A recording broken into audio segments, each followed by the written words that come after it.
Gator tackle. This is our first first section of our tackling section. Okay, we talked about so much of getting to the spot of making a play. Now we're going to talk about how to bring the man down. Okay, which is our Gator tackle. And this is the first part of our Gator tackle. So what we do here is we line guys up. We can line up. We have 6 of these bags. We can line up 6 lines if we have a huge group. Okay. If not, if we only have 4 guys, we can just have 2 bags. Okay. It all depends on how many guys you have. We don't want to make guys wait. So this is how we set it up. In this case, we have 3 guys on their knees with the bag slightly to their right. Their head is to the left of the bag. Okay, and their arms are fully extended out. Okay, and they're going to explode out of the bottom of their stance here, out from off their heels, and they're going to rip this bag down and to their right. Okay, and we use the terms of doing this. This should be a violent tackle. Take a look at it here.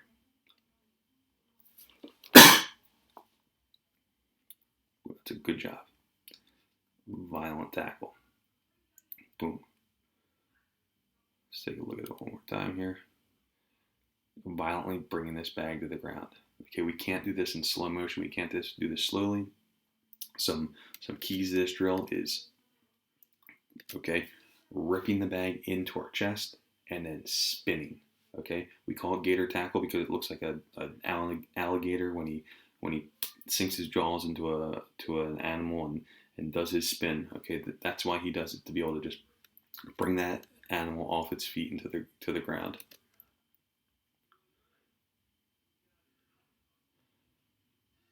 Okay.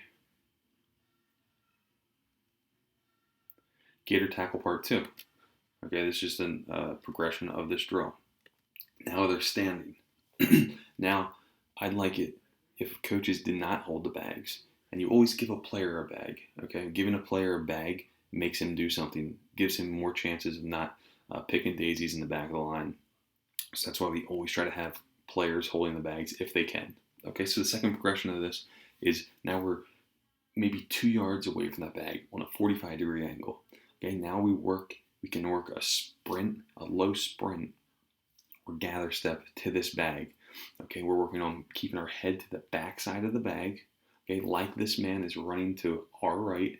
Okay, sprinting to our right. Okay, we're running to it using our same technique, reaching our arms out, pulling that bag in to our chest, and viciously violently rolling that bag to the ground. These 2 guys do a good job. Nice low tackles. Okay, emphasize violent, ripping this bag down violently, and the roll at the end is by far the most important thing here.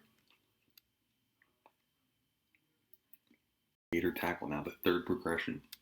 This will add a moving running back and a little more space for our defender to cover. Okay, we'll take a look at what this drill looks like. Okay, now we're just lining about 5 yards apart with the running back just out in front of the defensive player, about a half a yard.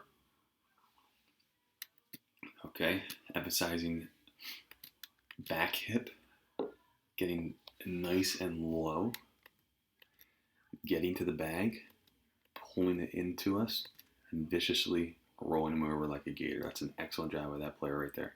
Here's another one here. Boom, getting to the back hip, viciously rolling it down to the ground. Take a look again, fast speed, boom. That's an excellent job of viciously rolling this bag to the ground.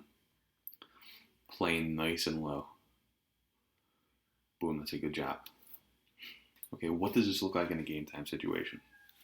Okay, I had tons of options of what to put on this film from this tackle right here. But here's a great look at it in the open field. Okay, number 6 sees this man catch it. Okay, he's got to go low. He's got to be on his back hip. And he does a good job of violently ripping this man down to the ground. That's an excellent job.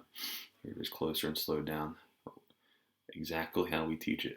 Here's another look at the footwork of how to make this tackle. That's a good job. It's a little bit higher than what we're used to, but that's a very good quarterback in space. And hey, he got to him. rolled him down to the ground. That's an excellent job. Practice is our rip tackle. Our rip tackle is more of a straight ahead tackle, more for our linebackers and bigger players, making plays to try to stop the momentum of the running back. Okay, that's why we don't make only low tackles. If we're trying to make a stop on a goal line stand, we need somebody to come up and make a tackle and push this man back so we can prevent a touchdown or a first down. Here's a look at how we start it. Okay, we can have a few different groups doing this. If we have 6 bags, we can have 6 different groups doing this at a time. Okay, this uses 3 guys at a time. Okay, so remember, use players to hold the bags and keep everybody occupied. Okay, we start out nice and low, hands back, a nice tackle position with our feet, left or right foot up, and we rip through this bag and drive for 5. Okay, we can do this nice and quick, nice and quick. We can get a good rotation with these 2 men holding the bags as well. Okay, they don't have to be the only guys holding the bags. Okay, then a variation of this is doing this on men. Okay, more of a not live situation, but more of a real feel situation, so guys get a feel of what it's actually like to tackle a man. Okay, then we just line up. You can see exactly how we line this up. Okay, and we have our offensive player just open up his arm so we can feel what it's like to get a good fit up on a running back. Okay, these guys start the same way, nice and low, staggered stance. Okay, with their hands cocked back. Okay, and they're just ripping up through this man, driving him back. Okay, very simple. And then we just have them come back and the other guys go back the opposite way. We can get a good rotation of this, do it 3 or 4 times. We don't have to rep it 100 times, just do it 3 or 4 times and let the guys get a good feel of what it actually feels like. Okay, then we're coming back. These guys do a nice job of exploding out. You see this guy in the number 56 here getting his chest up in underneath the man. That is key. We don't want to run into this man straight ahead. Okay, and people always talk about that. How are we going to make a tackle when we're using our chest? Because we're getting nice and low and underneath the ball carrier, and driving him backwards. Okay, and these guys do a good job of that. All right, another way we start teaching the rip tackle to our younger players is with our 6-point, our 4-point, our 2-point explosion drills.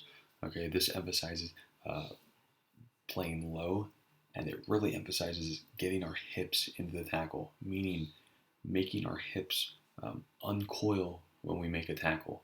We can't run into a man with our hips coiled and we're bent at the waist. We want to explode out of that. So our first thing is we got our 6-point explosion. Okay, 6 points because we're 2 hands, 2 knees, and 2 toes. And we just sit back a little bit on those heels, not completely. We sit back. This is another drill where we can have, if we have 6 bags, we can have 6 guys holding bags and 6 lines going through this drill. Okay, it doesn't have to be one-on-one, and it can be a whole team doing this drill, or it can be just an individual drill. So we'll take a look at this. We'll take a look at how we line up close to the bag.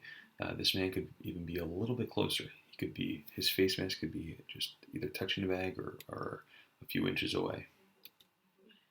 Take a look how he explodes out. I'd like to see his hips roll through more, get more extent like that. That's how we get ended. Okay, we have our 4-point explosion now. That's now where we are just in just our knees and our toes, and we're very close to the bag. You see here, our hands start cocked back at our sides, and now we're just going to fire through and get those hips in there. Boom. We just sprawl out. We should land right on our stomach. Boom. That's a good job. Now we have our 2-point explosion. Okay, and now we're just on our feet. Okay, with our feet staggered, 1 foot in front of the other foot, and now we're just ripping through the bag. Ripping through the bag. Rip and drive. I like to see him get his arms around that bag now. Around that bag. We always want to tell the guy we want him to grab the nameplate on the back of the jersey. Okay, that means up and around his back.